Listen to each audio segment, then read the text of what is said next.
Put so much work into it. Okay, I'll call the meeting to order. We'll cancel the pledge of allegiance. Pledge allegiance To the flag of the United States of America, and to the republic for which it stands, one nation, under God, indivisible, with liberty and justice for all.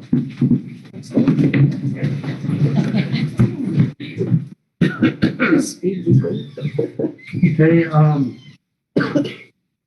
first off, I apologize. I hope you can understand me. I have to wear a mask tonight because I am going in for a total shoulder replacement a week from Thursday, and I can't catch coffee today.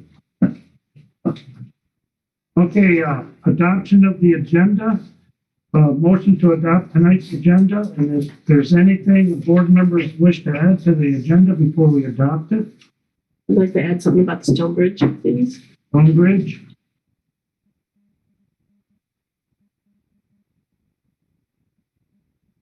I'd like to add letter of resignation. And then I would like to add open house retirement.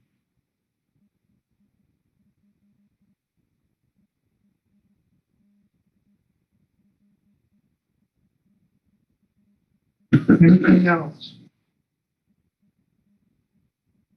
Motion to adopt the agenda with these amendments to it.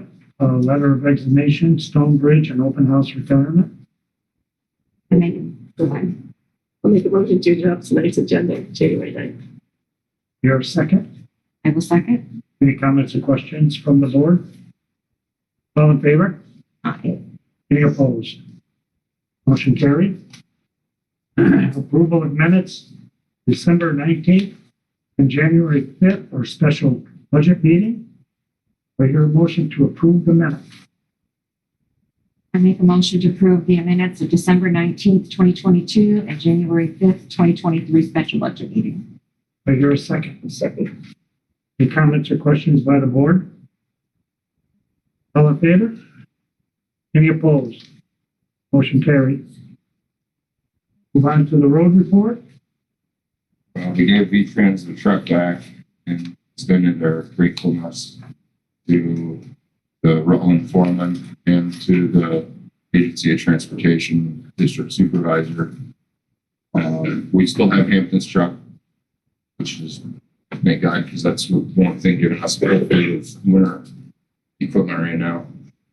We got our Dodge back. That happened to be a few corroded wires that was prohibiting it from moving, but it's a fortunate one. So it was a little cheaper than we expected, but and we've been working on cleaning up all the brush and downed trees all over for the two back-to-back weekend storms, basically. And we are in the process of getting a quote for a medium-duty dump truck. Got a 1 ton? No, it's step up from the one. It's in between like your 5,500. Yeah, it's kind of more so in there.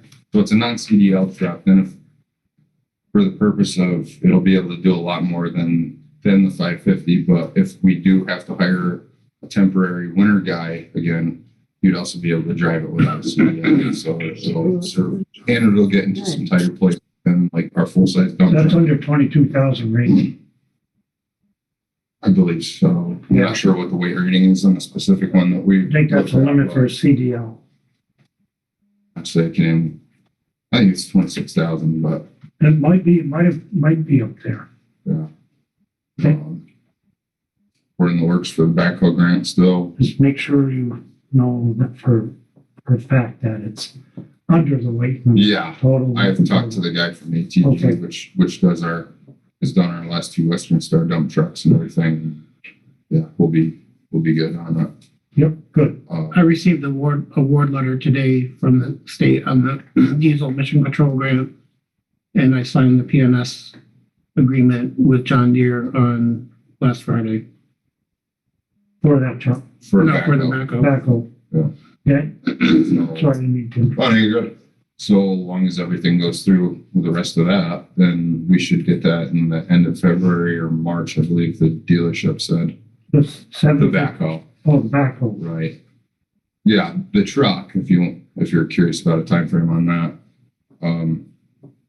we could basically, if we get the go ahead, then you can basically look at it about a year before you'd see the truck, more than likely. But you know, it's kind of one of those things where you got to get the ball going now so we can figure it out, and you know, whatever the president. At least that would give us one truck. So God forbid something happens with a fleet like it did with these 2 back-to-back storms, we'll at least have one less vehicle we got to borrow. So, and Deliri's is finishing up on truck 1 that's been down there for a couple months now, and they're going to call as soon as that truck's ready. Estimated cost on that 750 with a wing. They usually run around 180. Honestly, with that size truck, I have no clue what the cost is on that. So the it's not a 750. It's it's a Freightliner truck. I do know you were looking at some 750s, but thought that wouldn't be the right application for you. Right. I did look at an F-750 that G-Stone Commercial has on the lot currently. And after talking to Viking, who sets up all of our plowing and sanding abilities for wintertime, he said he hasn't done one on a truck of that style in about 2 decades. And he turned me on to this Freightliner M2106, which it's roughly the size of like a 750 or Okay. a pretty good size truck, like a GMC Top Kick, if you're familiar with those or something. It's about the biggest truck you can get without getting into a full-size 6-wheeler or a full-size tandem. So, Okay. and I got a quote from Viking on that, what it would cost to upfit it for all the winter usage and stuff, but I have not heard anything back from ATG as far as the truck price itself goes. So that was the question I was going to ask. If you did send me the Viking quote, that was for the Freightliner. That's for the Freightliner. That was about $80,000 just for the plow and setup. We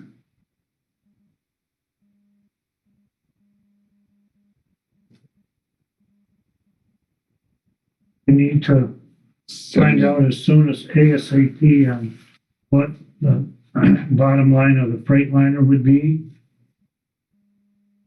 so that we can discuss pretty quick on how we're going to cover it if we, as a board, decide to use ARPA funds to cover that and get that here, so that we don't have to budget a $250,000 line item in our budget and throw our budget right through the roof. Is this with a new truck? This is a new truck. It is a new truck, It's going to replace the 1 ton. right? But you don't have to have a CDL. Right. Right. As soon as you can, give us those numbers, please. Yeah, absolutely. And the reason, this is still a pretty expensive truck. So if you think about it in the aspect of, well, why don't we just get another tandem? This truck's actually going to be more capable of doing a lot of different things. From tighter driveways and stuff like that, or tighter roads like Ames Hollow or Pomeroy Road or something like that. You're really not going to do well trying to get a tandem into a place like that and turn it around and stuff. That's what we did talk about that. Yeah. Yes, we did. Those big ones are extremely difficult to turn around. Yeah, they just don't have the turn in for this size. And this truck is a 4-wheel drive, so that would help for a lot of things, potentially if we do have to go into there, or walk-ins or something in the wintertime, It's You a got golden opportunity right now to get this. Right, right. So let's act fast before the state stops any. Yeah, I'm just waiting to hear back from Craig, which is the dealer that we work with from ATG in Westminster, so I'm going to get the price on the truck, cabin chassis. Mhm. Other than that, we serviced the loader.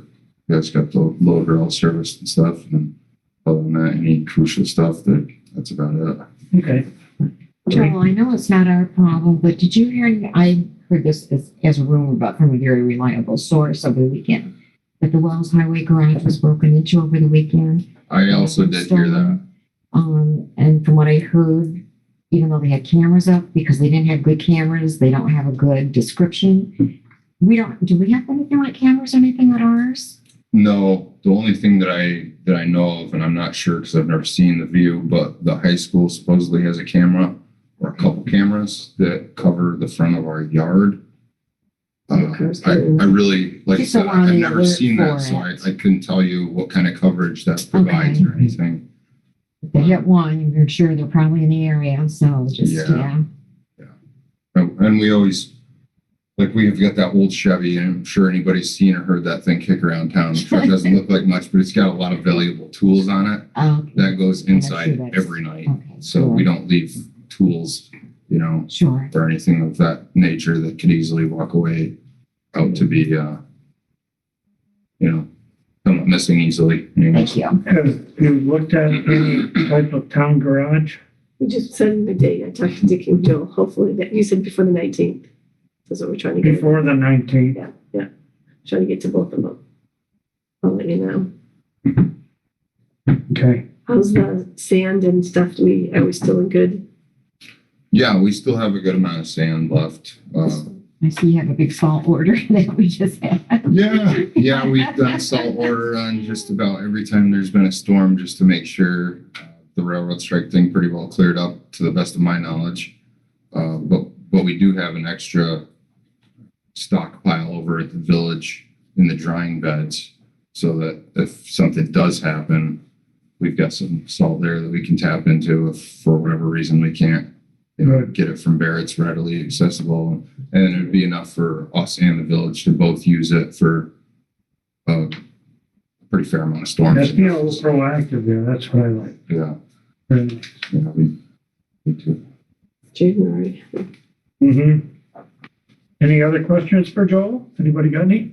Thank you guys for. Thank you. Oh, you're Yeah. welcome. Cleaning up, there were a lot of trees down. Yeah, I know. you guys have been working very hard, that's for sure. Big trees too. Yeah, Yeah. Thank you. you're welcome. You I don't do have to have stay. pictures. You don't have to stay if you don't want it, but I think I'll take you up on it tonight. I don't blame you after today. And I do have pictures from some of the storm damage too, if anybody's interested. is there any I that need to storm print 'em off. damage? Well, it looks like the state is applying for FEMA coverage for that. I did get a survey a few days after the storm, and a lot of the things I couldn't give them a yes or no answer because I really wasn't sure without literally driving around and looking at everything and knowing every homeowner. Because there was questions like, was there any agricultural damage? Was there any residential damage? Did anyone get hurt? Did anybody get killed? Is there any roads that were destroyed from this? And you got there's a lot of different things you have to look at. But fortunately, all the questions, you didn't have to say yes or no. So I didn't have to get nailed to anything that way. If I do find out something, like I sent Paul a picture of Pond Hill Ranch after going up there last week. Didn't realize, but they've got a good portion of the roof of their horse barn's been ripped off up top, and some of the metal's a couple 100 feet away.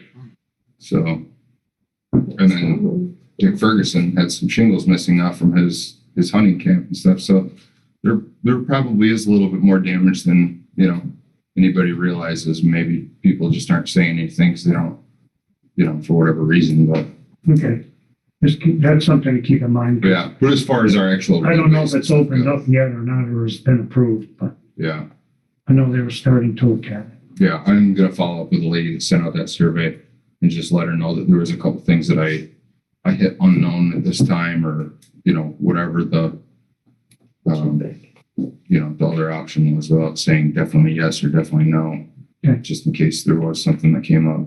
And I'll touch base with her and just let her know that there's a couple things that we weren't sure of. So Yeah, get the number on that Freightliner as soon as you can, please. yeah, I got the email from Viking for outfitting that truck Saturday while I was getting the tires swapped on his vehicle, and I sent it to Paul immediately because I knew that you guys would probably want it pretty quick. So, Mhm. and we'll definitely do that. Okay, So, thank you. okay. Okay, thanks. Check with you maybe the 13th, maybe Friday, but I'll check with you first. The 13th is when? Friday? Friday, right? Mhm. Friday, the 13th? I have to confirm it, but we'll tentatively think about it. Friday, where are we going? Rupert first, right? Rupert? Yeah. Yeah. Okay, Friday the 13th. I'll let you know the time because I'm in school. Meet you. Over there. All right, Thank you, Joel. Thank you, guys. Thanks, Joe. You're welcome.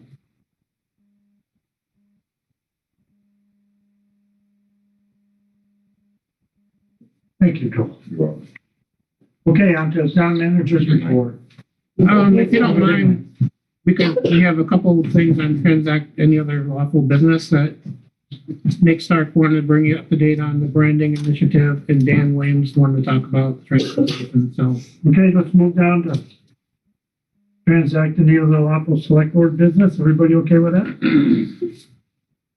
Move down. Nick? Hey all, I got a whole presentation, but I know it's a stacked schedule, so I'm just gonna give you the 3,000 foot view. The next phase that we're looking to target is installing new banners on Main Street. As some of you might know about this project, we're looking to go for funding from the Hills and Hollows grant. And what would be really helpful from you guys if we would get a letter of support. So I leave it up to you if you want more information about the project. I can run you through the proposal real quick, but it's, real quick, it's a historical timeline. So each banner will represent an event or a, special part of our town's history. And then accompanying it will be a QR code, a unique scannable code on each lamppost affixed as a piece of slate that will laser engrave.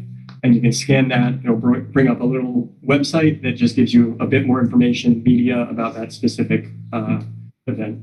We're working on this in collaboration with the Historical Society. And then I'll be giving, I'll be asking the village for their support as well in the form of a letter to submit along with the grant application. Where would the banners be? And how many are there, Nick? Yeah. Sure. There will be 23 and they'll be hanging on the lampposts. So last time we had them was Like right down Main Street? exactly, yeah. On top of the lights. Yeah. I have some renderings of what they would look like if you want to see. Yeah, I would like to see them. Yeah. Is that in addition to the baskets? So that is something that we're looking into. The current basket usage is not sustainable in that they don't hold water very well, so they require a ton of watering, and the costs are just kind of going overboard. So we're looking at potential options to have the banners hanging on one side and a new flower basket design hanging on the other. This is with the PDRC. Correct. Yes. Just so you know, he's doing it with the PDRC, because they take care of all of that. Yeah. So you have one on each side. Let's see if I can actually show you. Well, there are 40 light poles. He's saying 23 banners, and I believe there are about 20 baskets. So I actually have the numbers. Not every light pole has a little. Right. That's why there's 40 light bulbs, but not 40 baskets. This is the password for the guest Wi-Fi.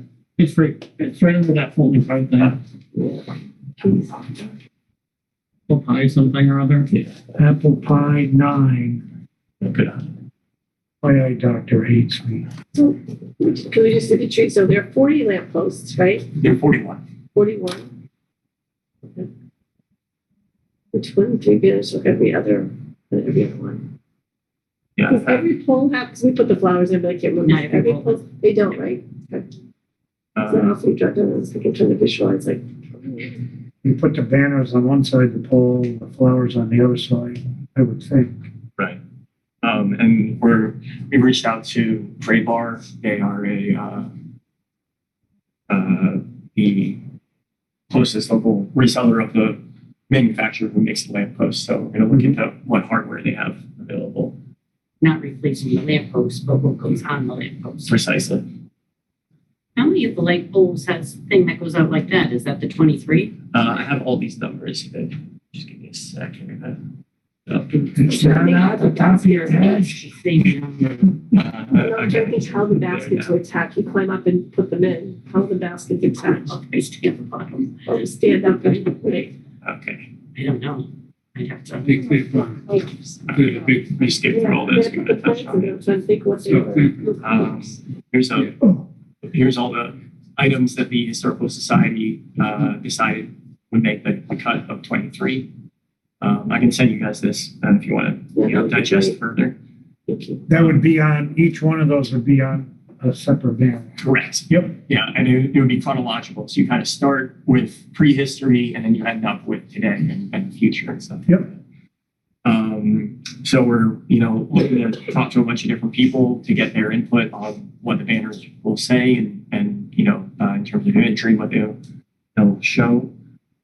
Here's a quick, not a final design at all, but just an idea of, what they might look like. Here's a little bit on the Scanner. yeah, and you can see that on the green background, that's a test that we did and it works. Hanukkah Stone is offered to donate all the slate cut to size. So we're in a good place there. Here's a rendering of both the banner and you can see the little placard at the bottom there. Here's the lamppost inventory. 41 lampposts, 13 with flower baskets currently, 13 with metal. So one thing that we're going to have to include in the budget is replacing some of the, adding some upper metal arms for the banners and some lower arms as well. So that's another thing that we're going to gray bar with in terms of pricing out and stuff like that. Here's a map of all the lampposts and their configuration. Again, it takes a bit to decipher all this stuff, but here's the basic overlay of the ones that we're proposing should have the banners affixed to them. So, making sure that at all the both major intersections and on Depot Street as well, we're making sure that they're well represented there. So not everyone will have it, but those are the ones you chose out of all of them. Exactly. Yeah, just spacing them out evenly and again prioritizing the corners. Are they going to go down and back or sides? How's the? My thinking was that it would go starting with prehistory on the northeast side and then going down and then coming back and ending. So you have like the first and the last one across the corner from each other. Makes sense. Yeah. What do we get a sense? I mean, this is more a village thing, but in terms of installing them, is it okay if we get volunteers to install them, or do we require the village crew to do it? Sourcing the hardware, we're already taking care of that. And then letters of support for the grant. That's where we can really use your guys' help. What's the goal to have it completed? I'd love to have it in, by spring. Really? Yeah, we're, in terms of the content, I'm working with the co-presidents of the Historical Society, and we've got a draft for each of them so far. So we're making progress at pretty good pace. And then in terms of printing them, it really only takes about like 2, maybe 3 weeks to once we have The actual banner. Right. Yeah, to print them out. Is it materials or is it? It's like a vinyl. Yeah. It can withstand weather. Exactly. It'll be the same style that we've used in all the previous iterations. The bicentennial will be, and most recently we had a set that were just sort of, deer, snow sports. It was a kind of just a mishmash of different elements of our community. Because some of them fade in a lot of these. One that won't be fading quickly, or I can look into how long they should last. I have one of the old ones in my home, and it seems as though there was like a bit of, it wasn't. It's like some of them were aging faster than others, so I think it's highly dependent on like whether they're in the sun directly and stuff like that. But we could easily expect them to last 2 years, if not a lot more. Now, will you be making the same presentation to the village because that comes under them more than it comes under us? That's my understanding for this. I just wanted, because you guys were such great help with the branding, I want to let you know that like we are making use of the branding and stuff like that, and this is one of your projects. And I always am eager to hear your guys' thoughts on these kind of projects. If you see any potential issues or opportunities, that kind of thing. I just think a lot of people like the flowers. I know they're kind of a pain to put in and out. I don't know. Flagpole watering them, so that's the only thing is. Yeah. No, I mean, the current plan is to figure out a solution in which we have both. And, even if we do not have the banners and the flowers on the same post, that still leaves us with what, 18 per flower post, which is more than we currently have. So, Yeah. So yeah, and in terms of, here's a rough budget. This is before we touch on hardware and stuff like that. We're looking to allocate some money, both for myself, not because I need it necessarily, but because I think we have to start, expecting to pay designers for this type of work. And I want to make sure that that's just culturally a thing that we're taking care of, so that next time, if it's an artist other than me, it's not sort of like, well, last time Nick did it for free, and then the other half of that I'd like to give to the Historical Society for licensing their images and stuff like that. That's a good idea. So it's $688 total for all the banners Mhm. and only 115 for the thing to be printed on the slate? Yeah, because the slate is being donated to us and cut, and then it's really just me spending a day at Reclaim putting the 2 years. pieces of slate in the laser engraver. So you're asking from Hills and Hollows $2,000. Well, this is before we get into the hardware, which I we're was still gonna ask that, there's no hardware budget. right. But I mean, in reality, like the hardware that we're looking at, because we'll have to discuss this in more detail once we have a concrete number for the flower pot hangers and see if they can be folded into this budget or not. But I think just for the arms to hang the banners, it shouldn't be. Like, if it's expensive, then we have to look to a third party because it's a black metal pole, It'll be up there. up there through Grapevine, believe me. Yeah. What's the wood? Back there you had some wood too for arms. What was the wood needed for? So I haven't been able to find anybody to speak to what the current configuration, how that came about, but we're using metal poles on some of them for the top because some of the lampposts have holes in them to accommodate. But then for the lower arm, we were using like a bracket and a wood dowel. So like it did last a pretty long time, and we could like spray paint it black and stuff. So I think that's something that we're going to price out again, and see which of these is most palatable sort of thing. Graybar will, after you get Graybar's estimate, why don't you try Lyle Welding down here? They may be able to fabricate something for you to hang those on. Yeah, because we would just take down one of these, bring it to them, and say, make us 15 of these. And how much would it cost? Right. It wouldn't hurt to ask. No, I think that's a great idea. And then keep the money in the community. Tell us that. And then here's a quick timeline of what we've got left. I mean, there's not even time. This is just so that you get a sense of where we're at right now.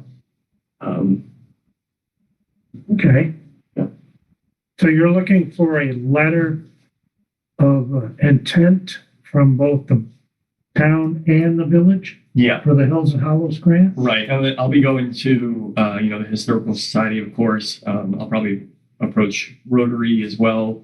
But I think showing that there's community support for this and that it's not just, a couple of crazy goofs with some wild idea going out on it alone, but showing that it's a community supported effort. I Okay. think goes a long way in terms of Vermont Community Foundation's approval or non-approval of a grant application. How do you feel about it? I think my only question is I hope that once we go through all this and you put the banners up, there's a couple of years they last, what's next? You know what I mean? And we don't want to go through all this and all of a sudden they're ratty and tattered and then what are we going to do? Someone's going to have to buy more banners or do something with it. I guess that's my only question. Okay, so Yeah. I guess if it is a popular attraction and feature for downtown, we could just have them reprinted for another $700. But if they're not, I think in a couple of years it might be nice to have something different Yeah. anyway. Would the PDRC be responsible for replacing them? Maybe out of their budget? I know that they would want to, and I think, we're in the middle of our strategic planning right now for the next 5 years. And I know fundraising is going to be a big part of that. So I think it's hard for me to, guarantee anything that far down the line. Just something to think about, ask them about it. Yeah. I think what I could say is that there's nothing stopping us from in a couple of years going to the Vermont Community Foundation again and saying, hey, this was a great success. We'd like to continue it. Would you pay us another $700 to replace the banners that are beginning to age? We'll come up with something different, whatever. It Yeah. happens, just as long as there's Do you something. feel a letter of intent Letter of support. or a letter of support? You good with it?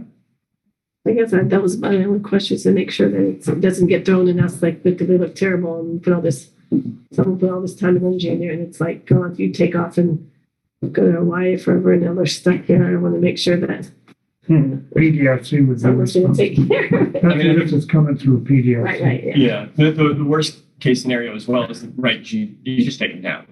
Mhm. And we're back to where we are right now, where we just don't have banners. Okay with a letter of support? You okay with a letter of support? I am, but I would prefer the village did it first and then we backed them on it. I just feel it's more the village. Villages, And and I certainly wouldn't want to, I think they should. I see your point there. Opportunity. yes. I have no problem doing it, but I would like to see them being the first one to say that they want to do it. If you, yeah, That makes sense. it is in the village, and to Carol's point, that's a point well taken. Definitely. You would have our support here, and you do your presentation to the village, and they give you a letter of support, come back, and we will give you a letter, go through this, put it on the agenda, so it's in the minutes. Okay. You got it. Thanks all. Thank you. All right. Yeah, Thank you. Dan? Hello. How are you, Dan? I'm great. Go Raider Nation. Okay. Next year. Okay, I did a recap from last year on the number of containers we had pulled. So the year of 2022, we had 239 containers pulled at the transfer station. That's such a silly question. What do you mean by the containers? I mean like the big dumpster? The big out? dumpsters. Yep. Okay, so I just want to make sure. 93 garbage, 93 zero sort, 27 furniture, 21 demo boxes, and 5 metal.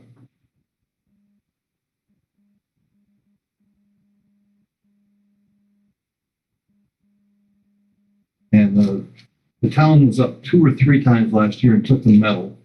And so that saved like 3 poles, and we split the money, I guess, between the two. Garbage and zero sort are the same? Yep. Doesn't that seem 93, wrong? 93. I keep track every day. It seems like it should not be. No, zero sort should be twice as many. I put like 15 zero sorts in one garbage bag. Yeah, it's not happening. We're running Seems- 50-50 right up. That seems like that's defeating the purpose of having a, doesn't it? I mean, anyone else think that? I feel like I have a lot more.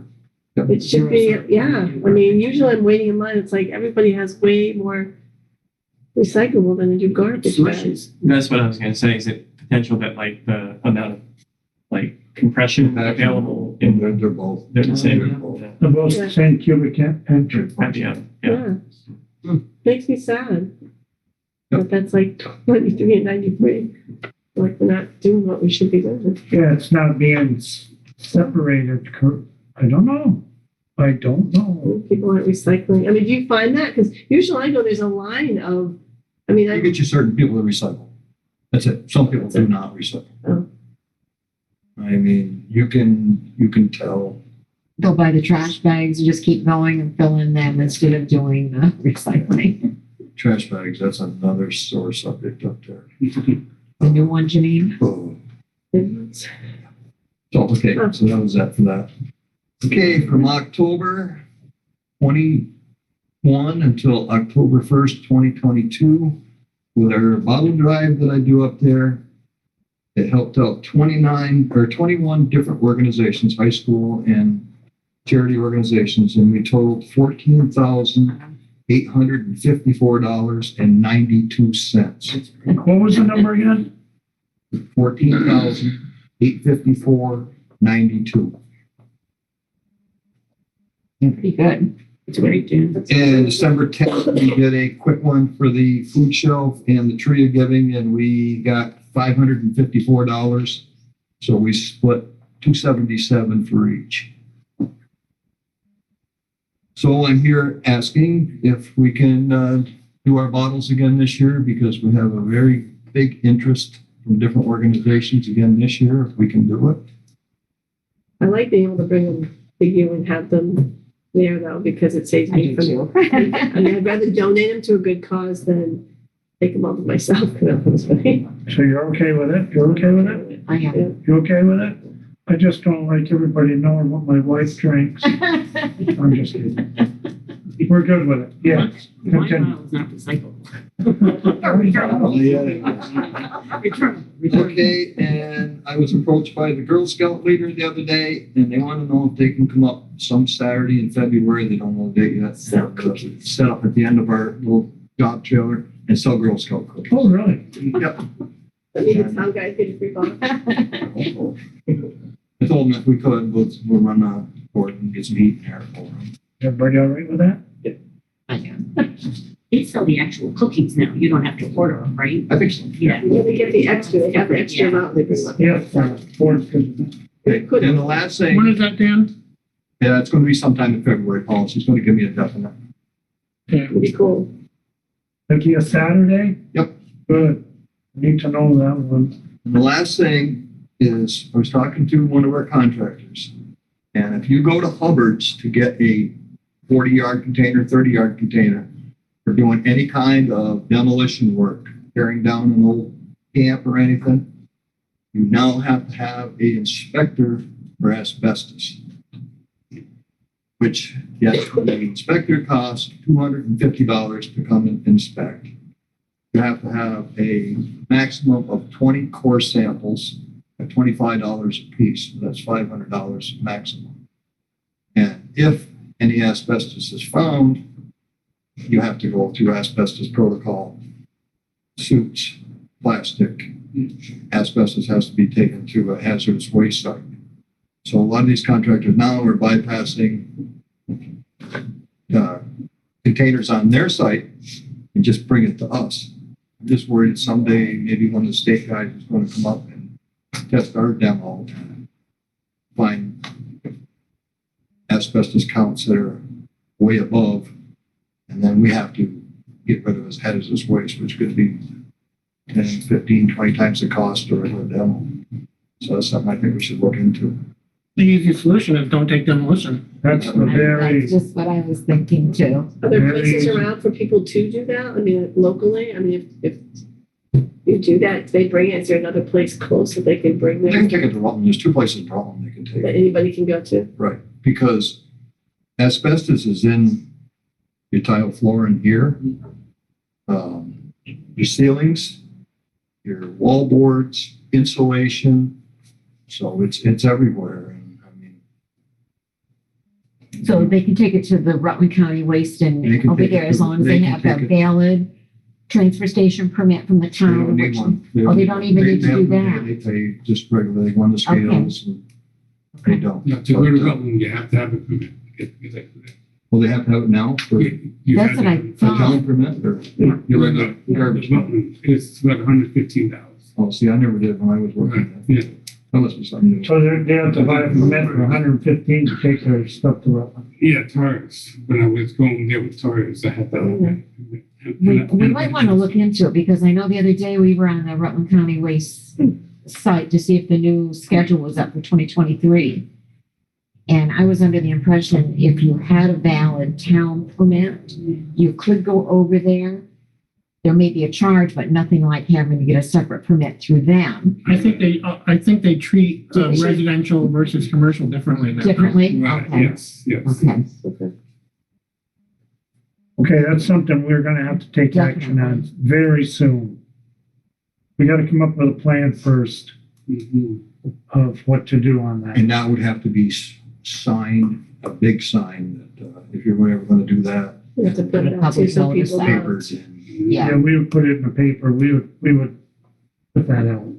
On the website. Contractors have to get their own containers to take. Yeah, that's good. Mhm. Any Okay, questions? For me? I see there's a hand up on the, Alex, on the machine there. Thank you. Yeah, I have a couple of questions regarding this last part. My first question especially I think might have been Cheryl that was making the mention of the number of containers being, like the 1-to-1 for recycling versus trash. And I was curious with how the number of containers for this year compares to the last few years. I'm imagining that you probably don't have those numbers with you, but I think it would be interesting to be able to look at, let's say, the last 5 years and see, like, if, especially if there are different efforts in looking at the number of bags, or, if we're trying different things, that would be a good way to see if that's working or not, is by looking on an annual basis. So that was my first question. And I would definitely be curious if you are interested in maybe sharing the last 5 years numbers. That would, be pretty helpful. And then my second question was about selling the Girl Scout cookies at the dump. And I'm just curious about kind of the protocol for who gets to engage in commerce on town property, like, as why Girl Scouts of America as opposed to other organizations, and if it's a way to support entrepreneurial spirit among citizens, then I would argue that there should be some kind of formal invitation for towns members to pop-ups and or otherwise engage in exploring commercial endeavors in that scenario. The first part of your question on the dumpsters and how many we have, do we have? I mean, I'd have to go back through the bills from the past 5 or whatever years. Yeah. At least the last 3, at least to get some kind of feedback to see if it does seem strange, but maybe it's not as strange as maybe there were 150 last time, you know what I mean? I don't know. Yeah. That's something that we could look at, Alex, and from this point on, we can keep this data and apply this to next year's too.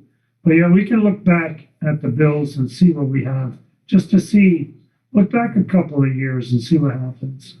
As far as the Girl Scouts, it's a lot like having a coin drop. The people come to the board and ask permission for the pop-up, to your point there, and not everybody gets it. So we do allow a number of certain pop-ups like this, and this one here, they just come and ask the board. We'll take it into consideration and say yay or nay. What would be some examples of things in the past that you would not deem suitable to have there? There was one gentleman that was had a regular customers of his eggs, and it was sort of a pickup station for his eggs, and someone in the community complained that, what if these eggs poison somebody? And in that instance, we asked the gentleman that was selling the eggs to discontinue using the transfer station as the pickup spot for the eggs. That's one example that I remember.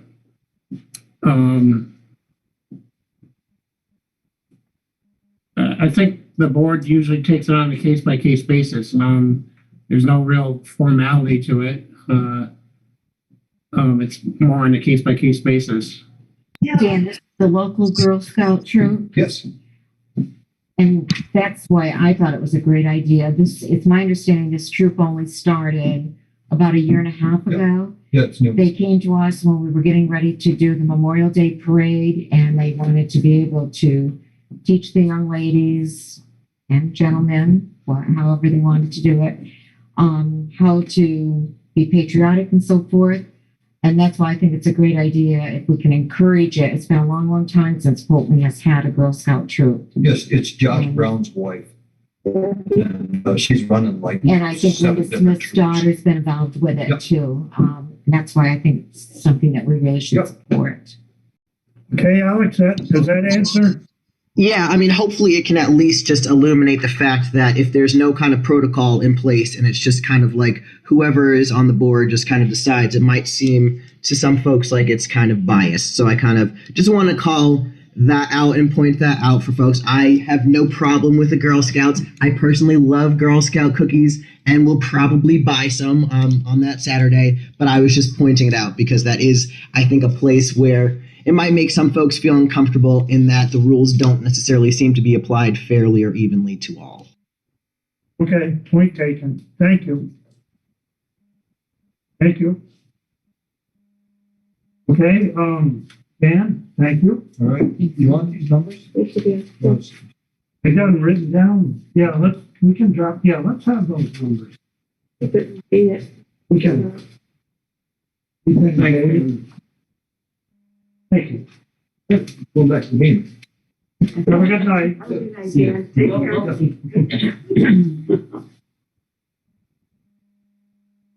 All right, now to the town manager's report. So we need to do our annual highway certificate of highway mileage. The only thing that's changed, as you may remember, the downgrading the class 4 Pomeroy Place to a legal trail. So I've taken the liberty to film this out, and if you guys want to sign it. Where do we sign? Oh, right here. Yeah. We'll sign on the bottom.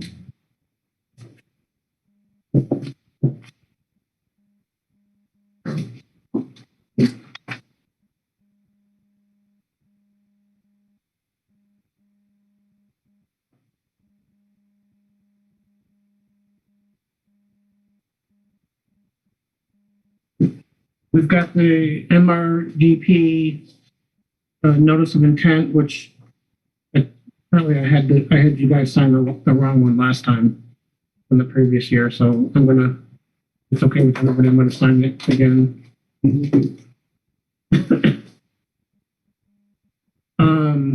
Cheryl asked a question about the Stone Bridge. I have not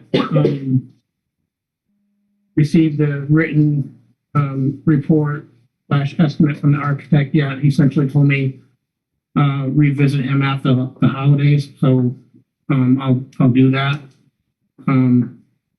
You indicated I was on some email that you were apparently on. I don't know where that email is, so I'd be happy to, if you show me where it went to. Okay. You guys can I type it just down. know I got it here on it, so I'll make sure I'll forward it to you and just see if you got lost somewhere.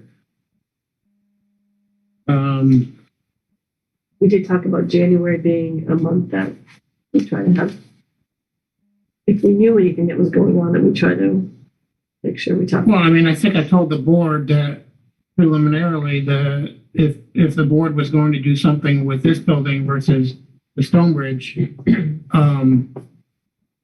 this building is going to be quite a bit more expensive to bring up, to upgrade, versus the Stone Bridge. So I mean, I kind of wanted to wait for that letter so that I could give something to the board Makes and sense. the public could see it if they Okay. chose to. Is this the same one that was supposed to do the Garage. highway garage too? The same guy? Again, he indicated that after the holidays, he'd be happy to come back and look at that and kind of give me a rough idea. Okay. I do know that, I think you mentioned that you're gonna go to Rupert. Yeah. I do know Timoth also has a new highway garage Oh, yeah. that Who's might be talking about worth, visiting. Okay. Yes, I believe just received a letter of resignation from Terry Williams. This evening. Terry says, I regret to inform you after careful consideration, I have decided that I can no longer serve as a select person and hereby tender my resignation. It's been my pleasure to serve this community and regret that I can no longer serve in this capacity.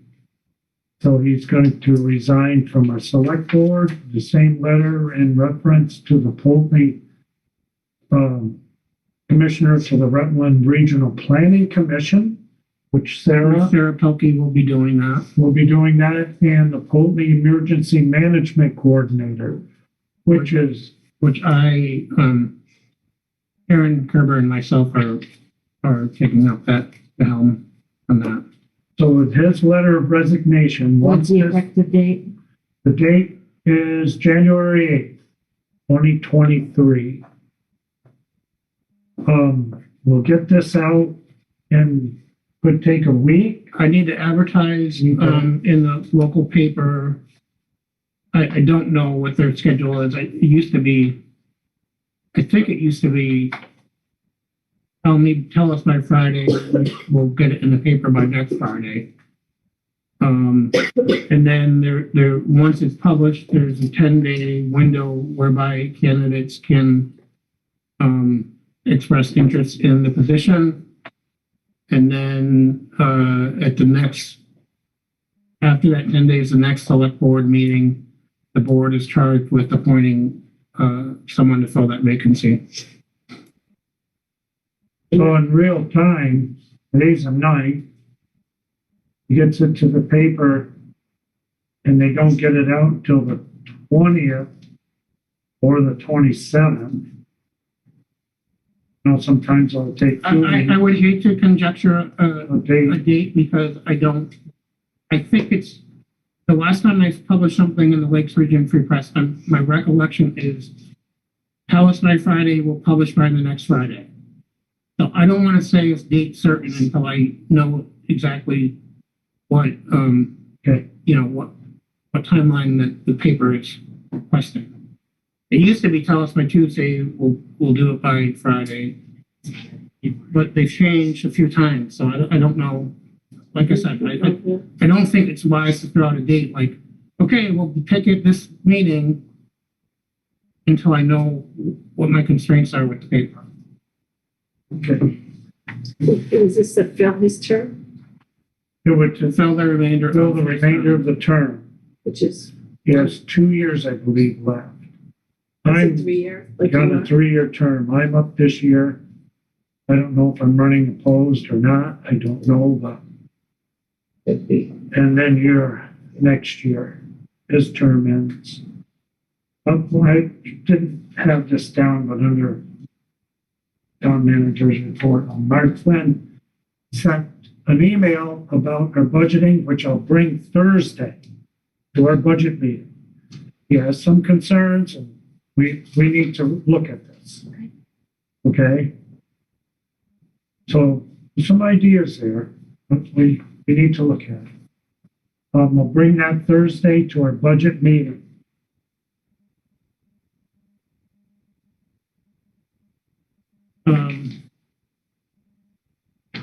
We briefly discussed at our last budget meeting that the library was seeking some assistance from the ARPA funds. Oh, excuse me, there's someone's hand. Alex's hand is up again. Alex, do you have a question? Yeah, my first part was going to be about asking for the timeline, but I can respect, that it's kind of up in the air, especially with being published in the paper and needing to wait a certain number of days. My question, I guess, is like, how do things shake out if someone tries to fill one position and then runs for another one? Or have you folks thought about that and like how, whether it's strategically or like does the person that, say if one was selected for both, like would you have that choice? I don't know if this is something that has come up in the past where folks have tried to fill a vacancy at the same time that they were also trying to run, but naturally, like as someone who's interested in running, I'm curious about that, and I'm just wondering what you folks think about it. Yeah, I mean, I'm imagining, without doing any legal research, I'm imagining if someone was interested in being appointed to the board and the select board appointed them, I would think that person would either take the appointment or run for the vacancy. Again, that's with the caveat of I don't know, I haven't done the research and I haven't consulted with an attorney as far as the legal ramifications of that. But it would seem prudent to me, and maybe I'm not the most prudent person, that if someone was appointed to a position, that person would then choose not to run for, an elected seat. Well, but you'll have to run before the point that you get to apply for it. So you have to have your petition in for January 30th. And so therefore you wouldn't potentially be able to know whether or not you would even be able to run. And I'm just wondering, like, would you just be able to pull your name out from that point, or would you have to continue to run? I don't know what the legality of that. I don't know. I'm not in charge of elections, so maybe if a person has that scenario question, I would suggest maybe they start with the town clerk who's in charge of elections, and maybe I imagine, with her resources, maybe this has happened before, and the Secretary of State could advise her on how that is handled. I don't know. Thank you. Yeah, so Alec, if you have that concern, go see Betsy for that answer to that question. If you can pull your name or not. So what she's saying is if someone ran for Terry's position and we appointed them, and then if they didn't get that, they could put their name in to run in March anyways. That's what she's saying. That's what That's what yeah. Now, that's something that, I It's a don't good know. question, because Yeah, it's a good question, and because of the Betsy can timing. answer that. Because the timing is Terry's position's up now. We don't want to give you the wrong answer on that. Yeah. Ask Betsy.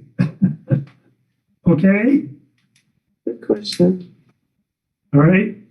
While we're on the subject, if I could add a question as well. I was wondering if anyone had any insight into when the amendment to the town charter that specified that the current select board can fill the remainder of an open seat came into place. And I know it's not like a default in the state legislature. I'm just curious as to like when that came about. I have no idea. As far as I know, it was a part of our charter from right in the beginning. Yeah. And I know that Betsy and I have been talking, there's several things that probably should be relooked at. But it's for the near future. Okay. Cool. Thank you. I don't know the history of it, Nick. I'm sorry. Okay. Well, it sounds like it's been there forever, essentially. So For yeah. Poultney, yeah. Well, it doesn't always make sense, because I can see what they're saying. It doesn't always make sense, because even. Oh, yeah, I see what even you're when saying too, elected, but I don't could you know take a the position- answer. Yeah, could you take a position versus ours is every year? Right. Could you You switch and can't take that answer position? the question if you don't know it. You're going to have to research it or go to the person that can answer it for you. You don't want to give the wrong answer. I'm not sure they know. what the Okay. answer is. Thanks. Onward. Okay, so I was referring to the computers for the library.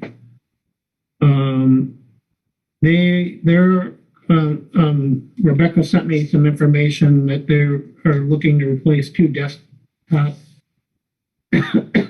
public access computers. And they're they're $1,199.99 each, so just under $1,200 per computer, so roughly $2,400.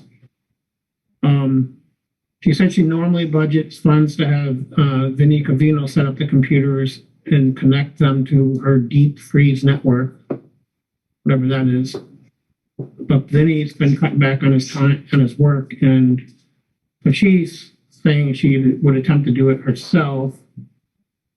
Personally, I think we should. I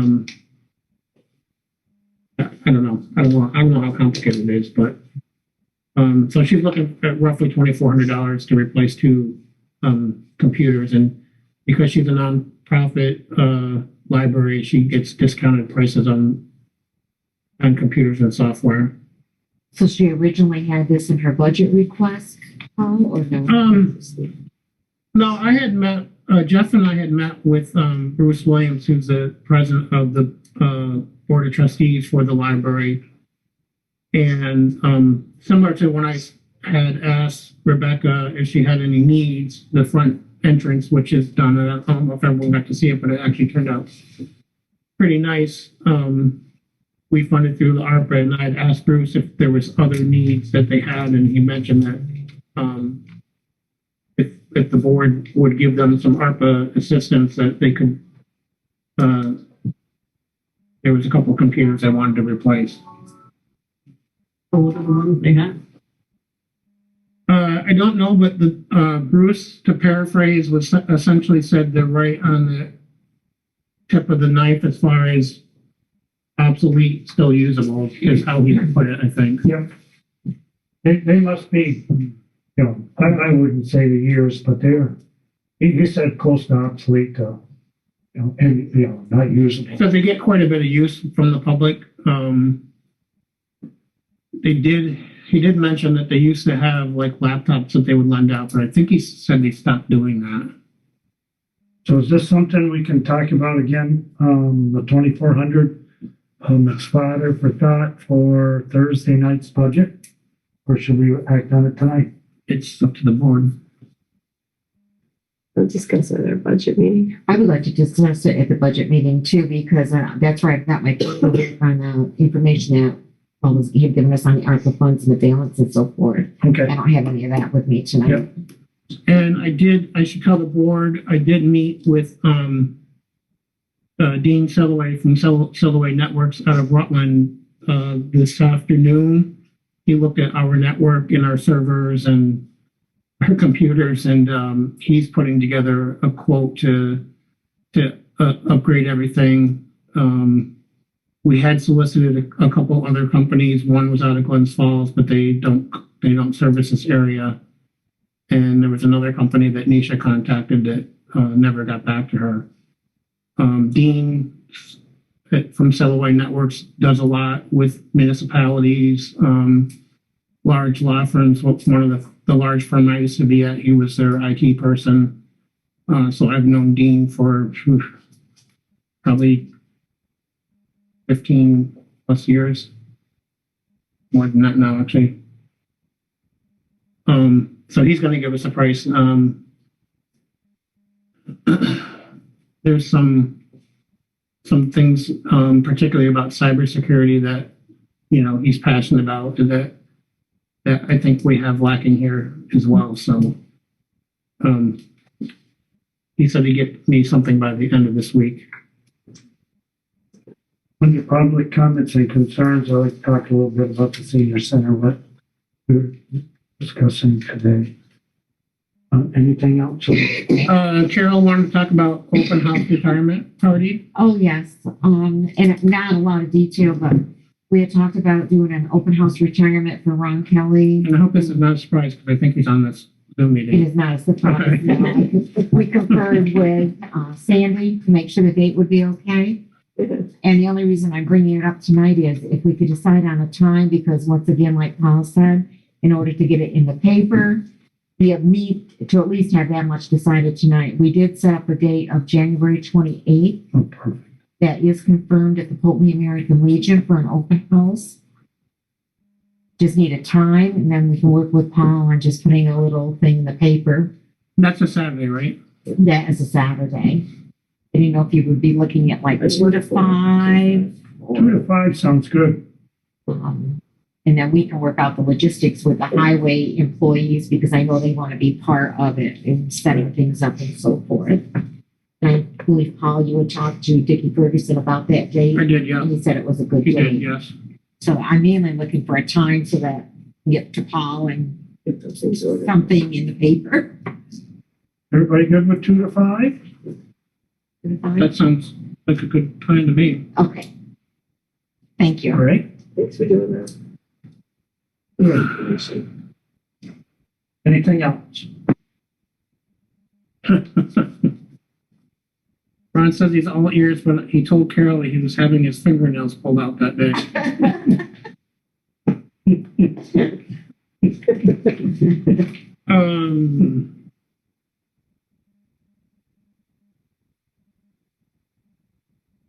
It came up, I think, at our last meeting regarding, or maybe it was a couple meetings ago, regarding the use form for the Slate Quarry Park. Yes. And I had mentioned that Sarah had been working on it, and she reminded me that it was in my inbox for me to review, so I apologize for that. because someone else, I think it actually was Rebecca from the library, has a couple things she wants to talk to me about for the summer programming that she does. And she thought a couple of them would fit well with Park. So Sarah and I are going to dust that off and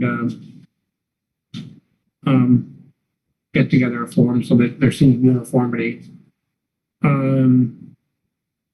I think, Sarah, it's going to be at our next meeting to touch on Tax stabilization the tax stabilization agreement and merger.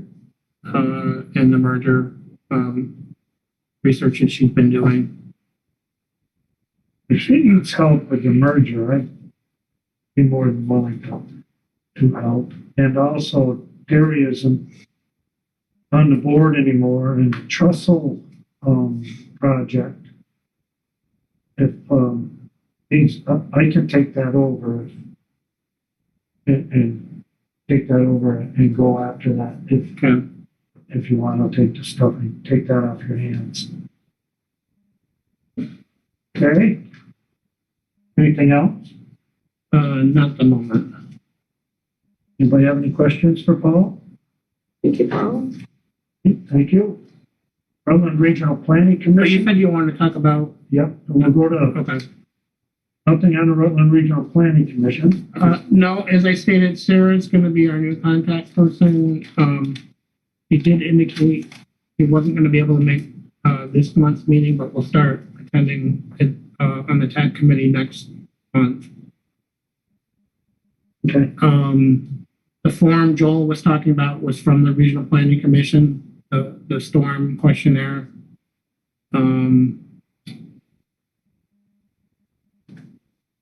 So they've also offered to give us some support in our first dalliance into the grants and aids project as far as identifying there were MRGP road segments that need to be addressed, because we used to get help from the Regional Planning Commission, but they're not doing that anymore. But she's going to kind of help us walk through the first one she's offered to. So, Okay. Good.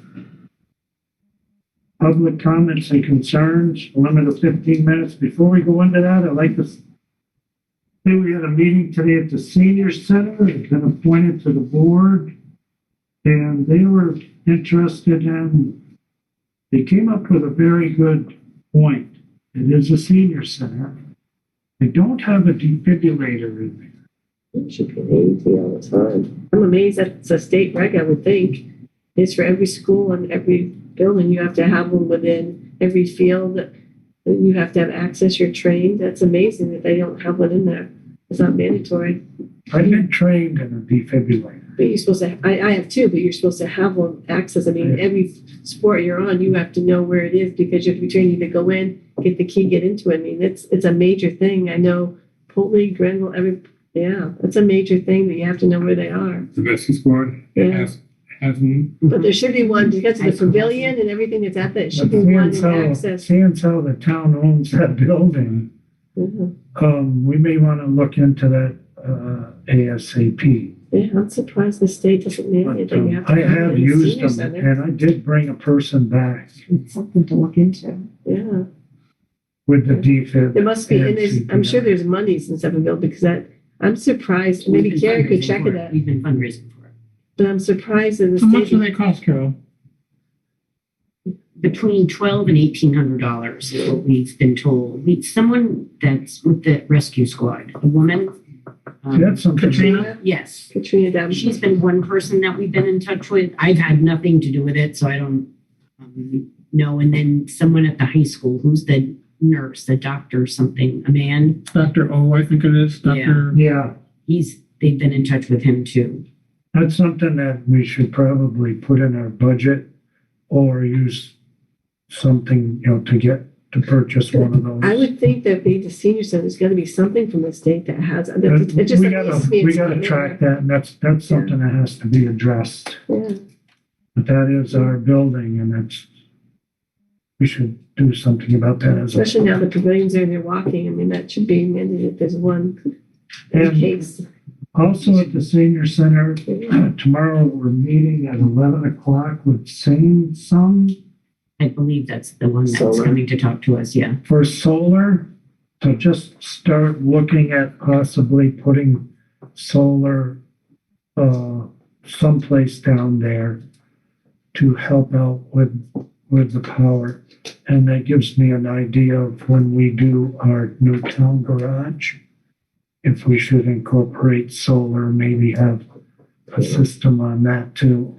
It's pretty But open that's- right there. Yeah. That's something that they will fund or go after funding from a different source.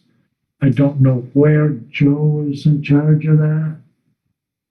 No, John Thomas. John Thomas. John Thomas is looking into that, and the funding will come It's money up front. from Yeah, but there. there, with Efficiency Vermont, you can often get reimbursed for it. Just so you know what's going on. You want to talk about the generator too? Yes, oh, and the generator, they were also looking at a generator, trying to see what a generator would cost. And Or turnkey, you know, when the pop's on, when the power goes up. yeah, it's an They're automatic. about $35,000. Why do you think this, why does this senior have to have a generator? What would it be for what? They're saying it's for their food, so they don't lose all their food that's in there, their refrigerators. Gotcha. And another spot, if there was a long power outage, it could be a place where A shelter some people could go to stay warm and cool. and cold. But that's an automatic transfer switch, and that is a big dollar item. That would have to be a grant. But that's what they're looking at. On the board, I'll fill you in on what's going on in the senior center as they go along, so that we all know what we're trying to do down there. Okay, you guys? But the defib is something very important. We should really. It's an ace or something. We have blood pressure cuffs. Very different, but yeah. Okay. Good, yeah. Okay, into public comments and concerns. Anybody have any questions? Can I make one comment first? One more? Yeah, I want to make sure. I did want to apologize because I am working on my pronouns and I'm sorry if you've seen he, she, or they. So I want to make that apology because I'm working on it and I don't want to hurt anybody's feelings. So that's something I am working on. And I did not to say that. So I want to get that right up there. All right, public comments and concerns. Alex, your hand's up. What's up? Well, in response to that last comment, yes, I am using they, them pronouns, so I appreciate if folks use those. But that's not why I had my hand raised. I went on the town website to try to find Betsy's email. I'm wondering, does the town have an email address specifically for the town clerk, or is that not something that exists? They do. PoultneyTownClerk@Comcast.net. Thank you. All one word. Is that it, Alex? Yep, that's it. Okay, thank you. Anybody else have any comments or concerns? None this week? We're doing all right. Okay, we don't need an executive session. No. Board orders. Should we have approved the board orders? I just have one question. I was looking at them. One question. There's initial ideas, the Poultney Fire Department. It says that they're fleece lined beanies and then cotton twill caps, but it says it's equipment replacement. I was wondering, They wear them under their helmets. and that's, I don't know. think That's what the I'm case. wondering. Is that what it is under their helmets? I believe so. Because I just couldn't follow it because of it, it shows a description and so forth, so I just didn't know. Okay, I yeah, know in that's the right. cold, I just remember because when we Yeah, had the that's big what fire. they told all the time. Yeah, that's probably under the Probably had them on helmet. today. So, They're probably a fire retardant too. I'm They're assuming they especially are. sprayed.